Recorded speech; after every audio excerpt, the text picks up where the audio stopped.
നമുക്കിപ്പോൾ വന്നുകൊണ്ടിരിക്കുന്ന ഇൻഫർമേഷൻസ് അതാണ്.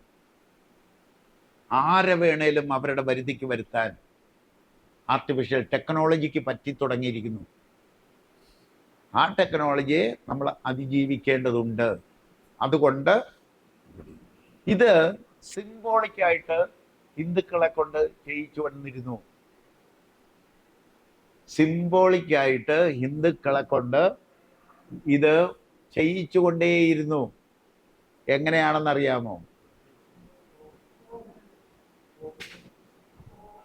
ഓമല്ല, സിംബോളിക്കായിട്ടൊരു സാധനം ചെയ്യിക്കുന്നുണ്ടായിരുന്നു എല്ലാ വീട്ടിലും, ഹിന്ദുക്കളുടെ വീടുകളിലെല്ലാം. ശംഖുലി അമ്പലത്തിൽ മാത്രമല്ലേ ഉള്ളൂ, ഹിന്ദുക്കളുടെ വീട്ടിൽ ചെയ്യും.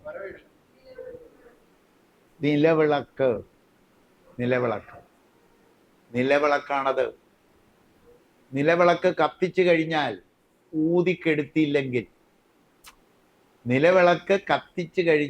ഊതിക്കെടുത്തില്ലെങ്കിൽ, എണ്ണയും തിരിയും തീരാതെ കൊടുത്തുകൊണ്ടിരുന്നാൽ ആ വിളക്ക് എന്താകും? കെടാവിളക്കാകും. ആ കെടാവിളക്കിന്റെ സങ്കല്പം ഇതാ. മനസ്സിലായില്ലേ? നിങ്ങൾക്ക് കെടാവിളക്കാകാം. എങ്ങനെ? ആരും ഊതിക്കെടുത്തരുത്, തല്ലിക്കൊല്ലരുത്. മനസ്സിലായില്ലേ? എണ്ണ തീരുമ്പോൾ എണ്ണ ഒഴിച്ചു കൊടുക്കണം, തിരി തീരുമ്പോൾ തിരി ഇട്ട് കൊടുത്തിരുന്നാൽ ആ വിളക്ക് കെടാവിളക്കാണ്. ഇതാണ് ക്ഷേത്രങ്ങളിലും ഇവിടെയൊക്കെ പഠിപ്പിച്ചിട്ടിരിക്കണേ. പക്ഷേ ലക്ഷം വിളക്കെന്ന എന്നൊക്കെ പറഞ്ഞ് കാണിക്കും. ലക്ഷാർച്ചന, ലക്ഷദീപം. ഒരു ബോധവും ഇല്ലാതെയാണ് ലക്ഷദീപം കാണിക്കുന്നത്. എന്തിനാടാ ഈ ലക്ഷദീപം? എന്താണ് വിളക്ക്? അതെന്താണെന്ന് പറഞ്ഞു കൊടുക്കാത്തത് കൊണ്ടാണ് ഇന്നൊരൊറ്റ വീട്ടിലും വിളക്ക് കത്തിക്കത്തില്ല. സന്ധ്യാനാമവും ഇല്ല, പ്രാർത്ഥനയില്ല, വിളക്കും കത്തിക്കില്ല. ഇതെല്ലാം ഉപേക്ഷിച്ചുകൊണ്ടിരിക്കുകയാണ്. പക്ഷേ ഇതെല്ലാം, ഈ ആചാരങ്ങളെല്ലാം കൊണ്ടുവന്നവർ, അവർക്ക് ചില ഉദ്ദേശങ്ങൾ, ആ ഉദ്ദേശങ്ങളിൽപ്പെട്ട സാധനമാണിത്. മനസ്സിലല്ലേ? നിങ്ങൾക്ക് കിടാവിളക്കാകാം, എണ്ണയും തിരിയും തീരരുത്. ഡയറക്റ്റ് എനർജിയും ഇൻഡയറക്റ്റ് എനർജിയും കൊടുക്കണം. ഇത്രയും നാൾ നിലവിളക്ക് കത്തിച്ചിട്ട് നമ്മൾ ഇൻഡയറക്റ്റ് എനർജി മാത്രമേ നമ്മുടെ ശരീരത്തിന് കൊടുത്തുള്ളൂ. ഡയറക്റ്റ് എനർജി കൊടുക്കണമെന്നുള്ളൊരു സന്ദേശം അതിനകത്തുണ്ടായിരുന്നു. വായിച്ചെടുക്കാൻ നമുക്ക് പറ്റിയില്ലെന്ന് മാത്രം. അതുകൊണ്ട് എന്തൊക്കെ ചെയ്യണ്ടേ? ഇന്ന് മുതൽ ജാതി നോക്കണ്ട, വിളക്ക് കത്തിക്കാൻ പറ്റുന്നവരൊക്കെ വിളക്ക് കത്തിക്കുക.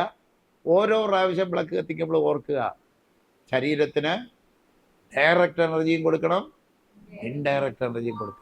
അത് ഓർമ്മപ്പെടുത്താനുള്ള ആചാരം. ഓർമ്മപ്പെടുത്തിയില്ലെങ്കിലും ചെയ്യാം, ധൈര്യമുണ്ടെങ്കിൽ, ഇത് കൊടുക്കാൻ കഴിയുമെങ്കിൽ, ഇത് എക്സർസൈസും ചെയ്ത് ശങ്കുലിയും ചെയ്ത് പഞ്ചഭൂതങ്ങൾ 5 അന്നങ്ങളെയും വിധിച്ചതാക്കുകയും കൂടി ചെയ്താൽ ഓക്കെ. ഇനി എന്താ ഉള്ളത്? ഒരെണ്ണം കൂടിയേ ഉള്ളൂ, ശമനം. അതായത് ശോധനവും സന്തുലനവും പോഷണവും ചലനവും വർധനവും നടത്തിയാൽ എന്തുണ്ടാകും? ശമനം, രോഗശമനം ഉറപ്പ്. രോഗശമനം കിട്ടിയിരിക്കും. ശമനത്തിന് വേണ്ടിയിട്ട് വേറെ പരിപാടികളൊന്നും ചെയ്യേണ്ടതില്ല. ശോധനത്തിൽ ഏതൊക്കെ ചെയ്യണം? കോഷ്ടശുദ്ധി, കോശശുദ്ധി, രക്തശുദ്ധി, മനഃശുദ്ധി, ഹൃദയശുദ്ധി. ഇത്രയും ശോധനത്തിൽ ചെയ്യണം. സന്തുലനം, പോഷണം, ചലനം, വർധനം, ശമനം ചെയ്തു കഴിഞ്ഞാൽ ഇതൊരു ശാസ്ത്രീയ ചികിത്സയായിരിക്കും. മനസ്സിലല്ലേ? ചെയ്തു നോക്കാവുന്നതേ ഉള്ളൂ. ആർക്ക് വേണേലും ചെയ്തു നോക്കാവുന്നതേ ഉള്ളൂ. ചെയ്യാവുന്ന കാര്യങ്ങളെ പറഞ്ഞിട്ടുള്ളൂ. ചെയ്യാൻ പാടില്ലാത്തതൊന്നും ഇതിനകത്തില്ല. ഞാൻ പറഞ്ഞത് ശമനം. ഇനി നമ്മളിപ്പോൾ രോഗാവസ്ഥയിലാണ്, ഇതിലേക്ക് വരാൻ കുറെ കാലതാമസം വരും. അപ്പോൾ എന്ത് ചെയ്യണം? നിലവിൽ കുറെ ചികിത്സാശാസ്ത്രങ്ങളുണ്ട്, ഇല്ലേ? അവരുടെ സഹായം എടുക്കണം. എടുക്കാതിരിക്കരുത്. അതിൽ ഫസ്റ്റ് പ്രിഫറൻസ് ആർക്ക് കൊടുക്കണം? ഹോമിയോ. സെക്കൻഡ് പ്രിഫറൻസ് ആയുർവേദം, തേർഡ് പ്രിഫറൻസ് മോഡേൺ മെഡിസിൻ. ശാസ്ത്ര സാഹിത്യ പരിഷത്ത് പോലുള്ള സംഘടനകൾ ഒരു ശാസ്ത്രശാഖ ഉണ്ടെന്നും അതിന് പിന്തുടരുന്നതെന്നും പറയുന്നു. ശാസ്ത്ര സാഹിത്യ പരിഷത്തിൻ്റെയൊക്കെ സയൻസ് ഭൗതിക ശാസ്ത്രം മാത്രമാണ്. ഹോമിയോയുടെ പ്രിൻസിപ്പിൾ വേറെ ചൈതന്യത്തിൽപ്പെട്ട സാധനമാണ്. എനർജൈസ് ചെയ്യുക, പൊട്ടൻറ്റൈസ് ചെയ്യുക എന്ന് പറയുന്നത് അവർ ചെയ്യുന്നുണ്ട്. പൊട്ടൻറ്റൈസ് ചെയ്യാൻ പറ്റില്ല, എനർജി ക്രിയേറ്റ് ചെയ്യാൻ പറ്റില്ല എന്നാണ് ശാസ്ത്ര സാഹിത്യ പരിഷത്ത് പഠിച്ച സയൻസ് പറയണത്. പിടികിട്ടിയോ? കാര്യം എന്താണെന്ന് പിടികിട്ടിയോ? അവരുടെ മെഡിസിൻ എടുത്താൽ നിങ്ങൾക്ക് അതിനകത്ത് ഒരു തരി മെഡിസിൻ കാണില്ല, പക്ഷേ അത് എനർജൈസ് ചെയ്ത് എടുത്തിരിക്കുന്നു എന്നുള്ളത്. ഈ എനർജൈസ് ചെയ്യൽ പ്രക്രിയ നിരന്തരം പ്രകൃതിയിൽ നടന്നുകൊണ്ടിരിക്കുന്ന ഒരു ഇടമുണ്ട്. ഏതാണെന്നറിയാമോ? അത് ഈ ചാർജിങ് ചെയ്തുകൊണ്ടിരിക്കുന്ന പ്രത്യേകതയുണ്ട്. ഏതാണെന്നറിയാമോ? കടലാണ്. കടലിൽ നിങ്ങൾ എന്ത് ഓർഗാനിക് മാറ്റർ കൊണ്ടിട്ടാലും എന്താക്കി കളയും? അത് എനർജിയാക്കി തെരതല്ലി അതില്ലാണ്ടാക്കി കളയും. ഈ പ്രിൻസിപ്പിളാണ് ഹോമിയോ എടുത്തിരിക്കുന്നത്. ഹോമിയോ മണ്ടത്തരാണെന്ന് വിചാരിച്ചിട്ടുണ്ടെങ്കിൽ വിചാരിക്കുന്നവരെല്ലാവരും മണ്ടന്മാരാണ്. അതാണ് അർത്ഥം. ഹോമിയോയിൽ അതിൻ്റെതായ ശാസ്ത്രമുണ്ട്. അത് ജീവനെപ്പറ്റി വിവരമുള്ള ആരോ ഉണ്ടാക്കിയ ഒരു സാധനം. അതുകൊണ്ടാണ് നമ്മൾ ഫസ്റ്റ് പ്രിഫറൻസ് കൊടുത്തത്. എന്താ കാര്യം? ജീവനെ പറ്റി നമ്മൾ മനസ്സിലാക്കിക്കൊണ്ടാണ് ഫസ്റ്റ് പ്രിഫറൻസ് കൊടുക്കാൻ, ഹോമിയോയ്ക്ക് കൊടുക്കാൻ കാരണം അതാണ്.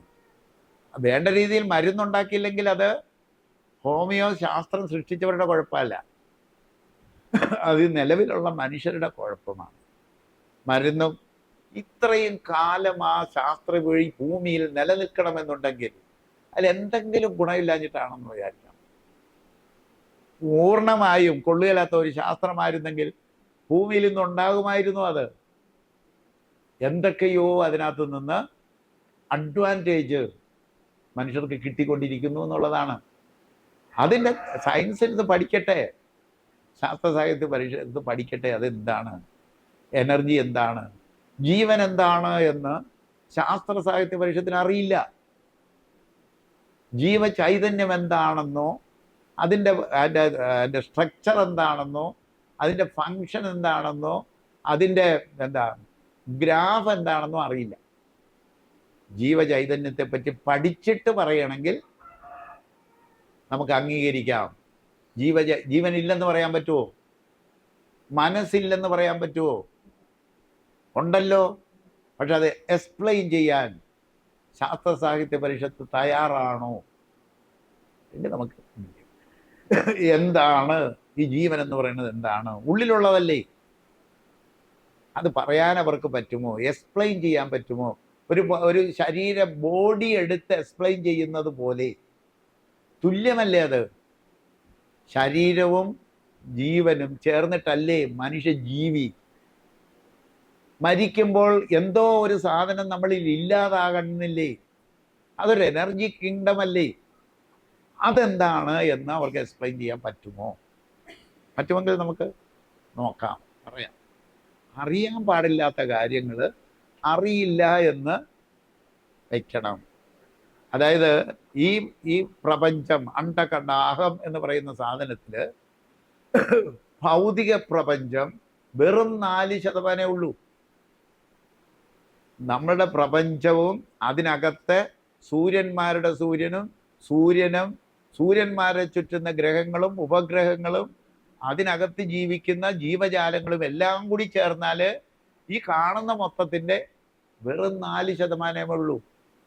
ഈ 4% പറ്റി പോലും അറിയാൻ പാടില്ലാത്ത, നമുക്കറിയാൻ പറ്റുമോ പ്രപഞ്ചത്തെ പറ്റി? അതുകൊണ്ടാണ് നമ്മൾ ആദ്യം തുടങ്ങിയപ്പോൾ പറഞ്ഞത് പ്രകൃതിയെപ്പറ്റി മനുഷ്യനറിയില്ല.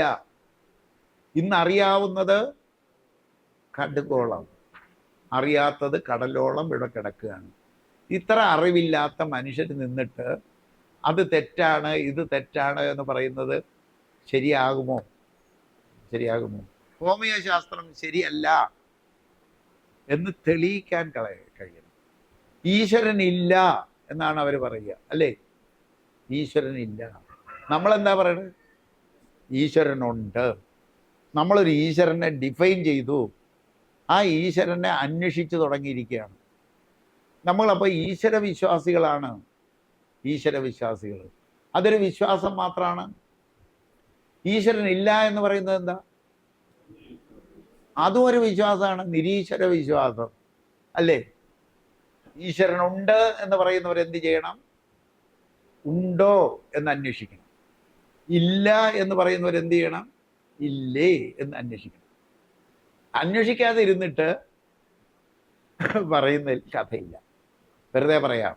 യുക്തിവാദം, വളർച്ചയെത്താത്ത വിശ്വാസമാണ് യുക്തിവാദം. യുക്തിവാദികൾ അവസാനം രണ്ടാമത് എവിടെയായിട്ട് വരിക? വളർച്ചയെത്താത്ത വിശ്വാസമാണ് യുക്തിവാദം. യുക്തിവാദികൾ ആദ്യം എവിടോട്ട് വരും?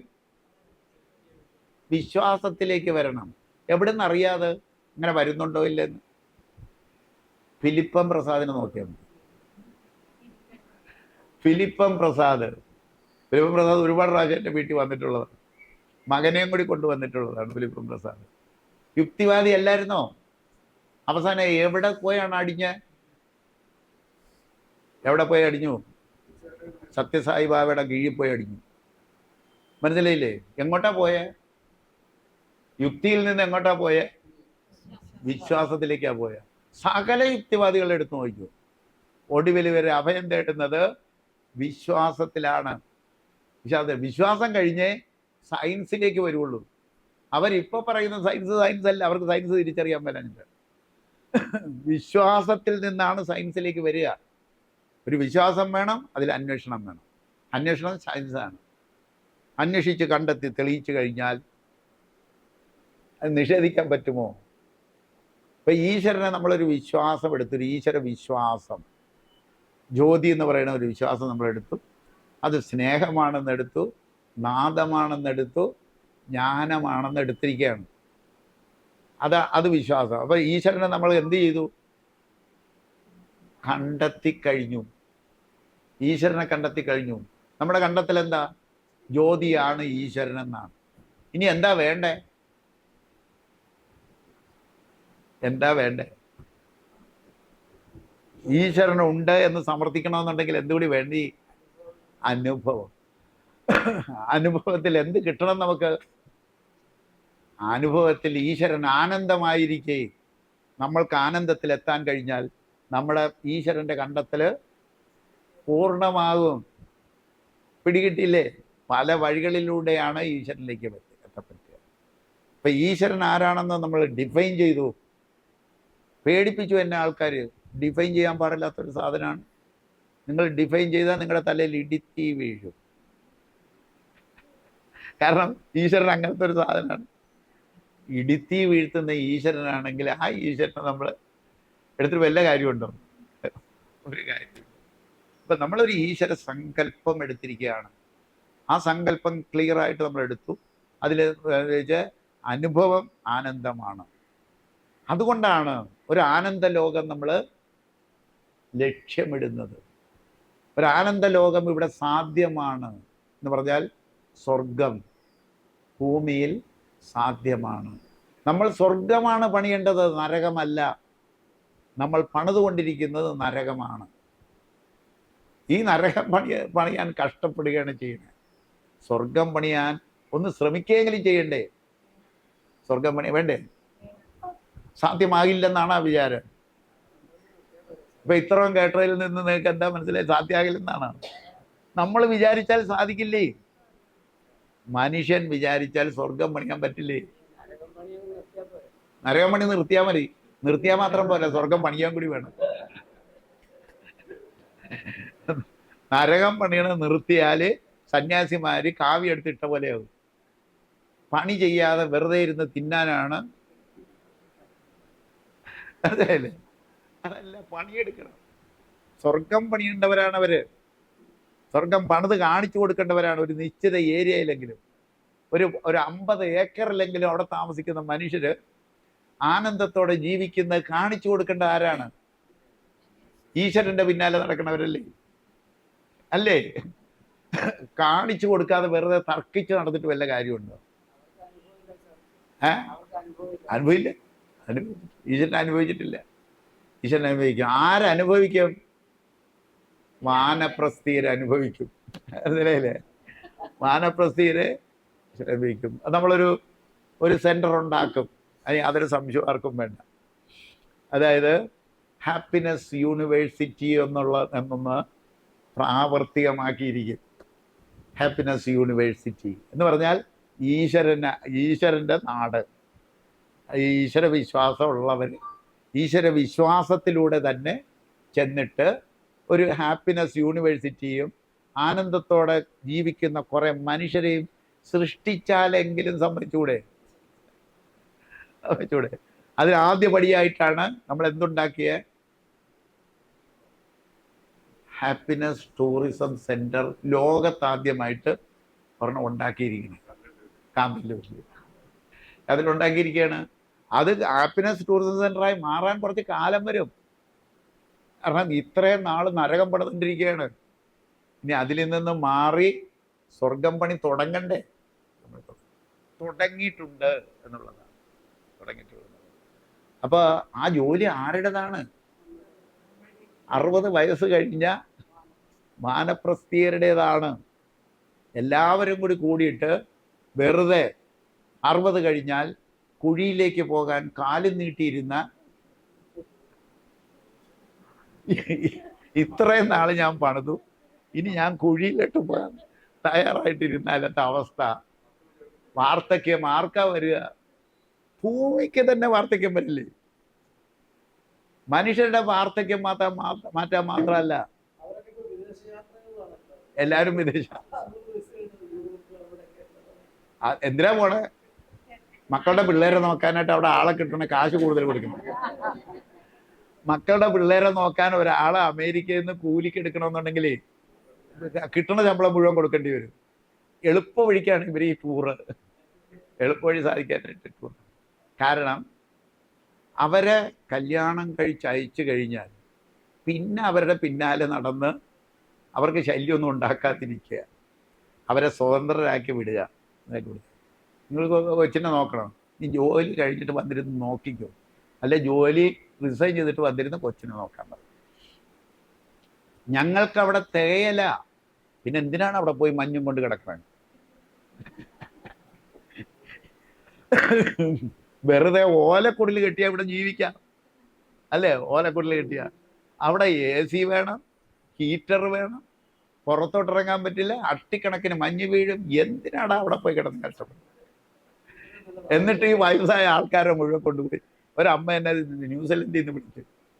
ന്യൂസിലൻഡിലെ ഒരു അമ്മ എന്നെ വിളിച്ചിട്ട് പറയാ, സാറിൻ്റെ ക്ലാസ്സുകൾ ഞാൻ കേട്ടു, ഞാൻ പണി നിർത്തി ഇങ്ങ് പോന്നു. ബാംഗ്ലൂര് പണി നിർത്തി ഞാൻ പോന്നു. എനിക്ക് മനസ്സിലായി ഞാൻ ഇന്നേ വരെ ജീവിച്ചിട്ടില്ല, എനിക്ക് ഇച്ചിരി ജീവിക്കണം, അതുകൊണ്ട് ഞാൻ ഇങ്ങ് പോന്നു എന്ന് പറഞ്ഞു. ഒന്നാമത്തെ കാര്യം, എനിക്ക് ആ മഞ്ഞും കൊണ്ട് റൊമാറ്റിക്കാണ്, വാദാണ്. ഈ മഞ്ഞും കൊണ്ട് എനിക്ക് അവിടെ ജീവിക്കാൻ പറ്റില്ല എന്ന് പറഞ്ഞിട്ട് അവന്മാർക്ക് മനസ്സിലാവണില്ല. അടുത്ത ദിവസം മുതൽ ഓരോ രോഗവും, സാറ് പറഞ്ഞ കാര്യം, ഓരോ രോഗത്തിൻ്റെയും ചീട്ടെടുത്ത് വെച്ചിട്ട്, അപ്പോൾ അവരവരുടെ നോക്കിയത് കൊണ്ടുപോകാൻ നോക്കിയില്ലേ, നമ്മൾ പരിശോധിച്ചില്ല, അത് കൊണ്ടുപോരുക. ഓരോരുത്തരുടെ അടുത്ത് ഓരോന്ന് എക്സ്പ്ലെയിൻ ചെയ്യുക. അതിനെന്താണ് സൊല്യൂഷൻ? എക്സ്പ്ലെയിൻ ചെയ്യുമ്പോൾ നമ്മൾ പഠിക്കില്ലേ പ്രാക്ടിക്കലായിട്ട്? കുറച്ചെണ്ണം പ്രധാനപ്പെട്ട കുറേ രോഗങ്ങൾ നമുക്ക് കൈകാര്യം ചെയ്യാൻ പഠിക്കുക. കാരണം ഇതൊരു ഒരു ചികിത്സ പോലെ തന്നെ രൂപപ്പെടുത്തിയിരിക്കുന്ന ഒരു സാധനമാണ്. പക്ഷെ ആരോഗ്യത്തിലേക്കാണ് കൊണ്ടുപോകേണ്ടത്. ആരോഗ്യത്തെപ്പറ്റി ചിന്തിക്കുക. ആരോഗ്യത്തെപ്പറ്റി ചിന്തിച്ചുകൊണ്ടിരുന്നാൽ എന്ത് കിട്ടും? ആരോഗ്യം കിട്ടും. ആരോഗ്യത്തെപ്പറ്റി പഠിക്കുക, പഠിപ്പിക്കുക, പറയുക, അത് മാത്രം നമുക്ക് ചെയ്താൽ മതി. രോഗം ഒരു സൈഡിൽ അങ്ങനെ കിടക്കും. നമ്മൾക്ക് പേടി കാരണമാണ്, അതായത് പേടിയാണ്. കുറച്ച് ദിവസം പനിച്ച് നിന്നാൽ ഒരാഴ്ചയിൽ പനി മാറിയില്ല, 2 ആഴ്ചയിൽ പനി മാറിയില്ല. അപ്പോൾ എന്താ ഉടനെ വിധിക്കണത്? ഇനി നിർത്ത്, നിങ്ങളുടെ പരിപാടിയൊക്കെ നിർത്ത്. നമുക്ക് ഏതെങ്കിലും ആശുപത്രി പോയി ഡോക്ടറെ കണ്ടിട്ട് തീരുമാനിക്കാൻ. അവിടെ ഇരുന്നിട്ട് അവരെന്തൊക്കെയോ ടെസ്റ്റ് ചെയ്തിട്ട് നമ്മളെ പിടിച്ച്, വെറുതെ ചെല്ലുന്നവനെ പിടിച്ച് ക്യാൻസറാക്കി കയ്യിൽ തരും. അതിനേക്കാൾ നല്ലത് വയസ്സ് ഒരു നിശ്ചിത പരിധി കഴിഞ്ഞാൽ ചത്തു പോണേ അങ്ങോട്ട് ചത്തു പൊയ്ക്കോട്ടെ എന്ന് വിചാരിച്ചാൽ പോരെ. വെറുതെ ഉണ്ടാക്കിയ കാശ് മുഴുവൻ കൊണ്ടുപോയി വല്ലവർക്കും കൊടുക്കണോ? കൊടുക്കേണ്ട കാര്യമൊന്നുമില്ല. നിശ്ചിത പരിപാടി. പിന്നെ നമുക്ക് ചെയ്യാൻ പറ്റുന്ന കുറേ കാര്യങ്ങൾ ചെയ്ത് തീർക്കാനുണ്ട്. അത് ചെയ്ത് തീർക്കണം. അതിനാണ് നമ്മൾ ഓരോ കാര്യങ്ങൾ പഠിപ്പിക്കുന്നത്. വാനപ്രസ്ഥം കഴിഞ്ഞാൽ അടുത്ത കോഴ്സ് ഏതാ? സന്യാസവും കൂടി പഠിക്കണം. സന്യാസം കൂടി പഠിച്ചു കഴിയുമ്പോഴത്തേക്ക് പ്രാപഞ്ചിക അറിവുകളെ നേരിട്ടെടുക്കുന്നത് എങ്ങനെയാണെന്ന് പഠിക്കും. പ്രപഞ്ച നോളജുകൾ, അറിവുകൾ, ഈ ഭൂമിയിൽ ആനന്ദത്തോടെ ജീവിക്കാൻ ഉള്ള അറിവുകൾ നമ്മൾ നേരിട്ടെടുക്കാനായിട്ട് നമുക്ക് പഠിക്കാം.